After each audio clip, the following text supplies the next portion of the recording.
guys, welcome back to Cognitive Realm. In this video, we are going to discuss about the new Ryzen APUs, codenamed Raven Ridge. What are the advantages and disadvantages on choosing an APU over a CPU?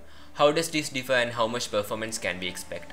Sorry for the late video and sorry for the background noise. I was actually planning to do this video last week, but I had some throat issues. Anyway, let's get into the topic.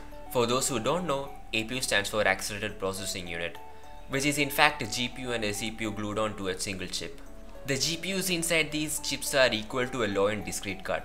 This year AMD is not often referring to these CPUs plus GPU line as APUs but as Ryzen with Vega graphics. Recently, AMD announced two new APUs from their Ryzen lineup. The Ryzen 5 2400G, which retails for $169 USD, and Ryzen 3 2200G, which is retailing for $99 USD. These chips will be launched next week, not to be confused with the Ryzen 2000 series, which will be launching on the second quarter. All of these chips will be on the same AM4 platform, by the way. The 2400G is a quad-core 8-thread CPU with a clock speed of 3.6 and turbos up to 3.9 GHz, which I believe is on 2 cores with XFR. The APU contains 11 Vega compute unit, which is 11 by 64, so a total of 704 stream processors with a clock speed of 1250 MHz out of the box. The 2200G is another quad-core, but this one is without SMT, so only 4 threads. The clock speed ranged from 3.5 to 3.7 GHz and a total of 8 Vega compute unit. That's 512 stream processors at 1100 MHz. On my first look, the 2400G looks similar to a Ryzen 5 1500X, which have the same exact spec, but they are entirely different. This is a die shot from the Ryzen 1000 lineup. The 1500X contains 2 working CCX with a total of 2 enabled cores from each. And this is a die shot of the new APUs. You can see that the second CCS in the Ryzen CPUs are missing from these APU dies, and is in fact replaced with the Vega GPU. The 1500X have a total of 16 MB of L3 cache versus 6 MB on the 2400G and 4 MB on 2200G. So this is not a heavy loader like the 1500X was.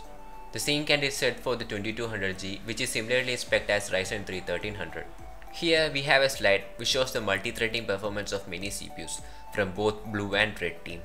Looks like the 2400G is near 1500X level and 2200G is near i3 8100 or Ryzen 3 1300, which is a bold claim, but we need to take all of these by a grain of salt. Still, if these figures are right, this will be the go-to choice for the budget gamers for 2018. This slide shows that the 2400G will be equal to i5 8400 paired with a GT 1030. Which might be true, but trust me guys, 8400 will blow away the 2400G if you pair it with a discrete card like a GTX 1070 or above, as the GPU will be the bottleneck for the low-end cards like GTX 1060 or below. So they claim the GPUs on these will be identical to a GT 1030, which goes around for 70 to 90 USD. And here we have a leak slide from MoPC, which shows it's really close to RX 550, which itself costs around 100 to 130 USD. We also have slides on 3D Mark 11 graphics and physics, which are 5042 and 7844 respectively.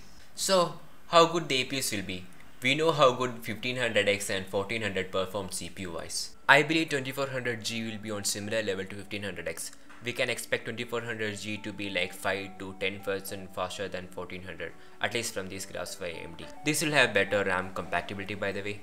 But what about the GPUs, which makes these APUs unique? Let's do the math and theorize the performance, shall we? Let's start with 2400G. With 704 stream processors and a clock speed of 1250 MHz, that makes a total of 1.76 teraflops.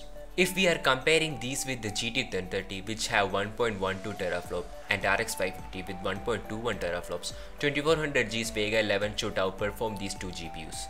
But I guess the memory bandwidth will be the major bottleneck for these GPUs. Still, if these graphs are true, then it's the best buy for the money.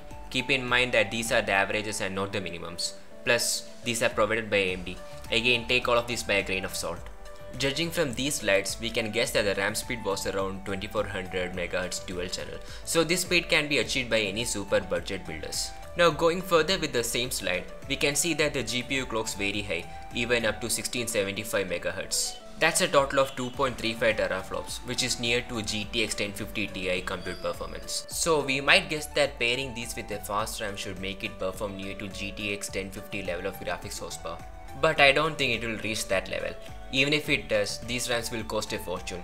Well, at least while the time of making this video. So these RAM upgrades are not viable for those budget conscious people. Well, at least we calculated the entire performance of these APUs. I heard rumors that they did LN2 and made the Vega 11 hit 2000 MHz clock. That's freaking 2.8 teraflops, guys. I expect that will be around GTX 1050 level of performance, but no one's gonna run their PC on LN2. Here's a table which I made for the compute comparison for some of the popular budget card. Not that more compute never equals better performance or better FPS in games. Remember, all of these are just theories, guys. Make sure that you check the actual benchmark before buying any of these products. But I'm pretty sure that this will be a good buy for the budget gamers. Another alternative is to get a Pentium G4560 and pairing it with a GT 1030, but I don't think it will give this much value. Not to mention that you can't pair it with a discrete GPU later, which will give you a nice boost in performance, as this will be a major bottleneck for those higher end card, which the 2400G won't be. Not to mention that the TDP of the 2400G will be around 45 to 65 watt, which is pretty good considering that it's having a GPU which is really equal to a GT 1030. Which itself is 30 watt of TDP. Anyway, that's all for this video, guys. I recommend you not to pre-order and wait for someone to release the actual benchmark. If you like the video, don't forget to like, which will help us a lot. Every single likes counts, guys, so it is really appreciated. If you love the channel content, then kindly subscribe too. You guys can also follow me on Twitter. Hope you enjoyed this video. Thanks for watching, guys, and have a nice day.